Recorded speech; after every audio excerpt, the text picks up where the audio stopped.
From the beginning, Pope Francis had the common touch. Buonasera. A simple good evening from the newly elected Cardinal Jorge Mario Bergoglio from Argentina, the first pope ever from the Americas.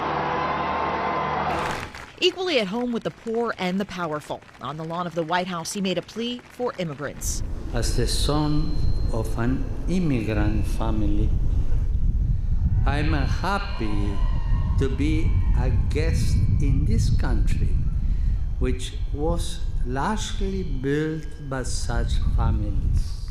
The Pope focused much of his attention to those on the peripheries, as he called it, the outsiders excluded from society. Chi ha fame, The sete. hungry, the thirsty, the stranger, the naked, the sick, those in prison. He was not so popular at times inside the Vatican. Backlash from conservatives upset about his liberal approach to church teaching, promised reforms of financial transparency never fully materializing, and the scandal of sex abuse continuing to be the Catholic Church's biggest struggle. He met with victims. He expressed heartfelt sorrow. He expressed resolve to get this right.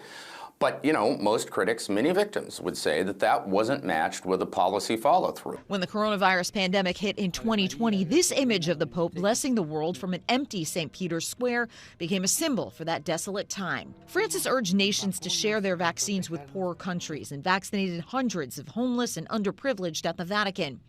From the beginning of the war in Ukraine in 2022, Francis was an outspoken advocate for peace. Francis avoided outright condemnation of Vladimir Putin, but publicly appealed to the Russian president, begging him to stop for the love of his people, the Pope said.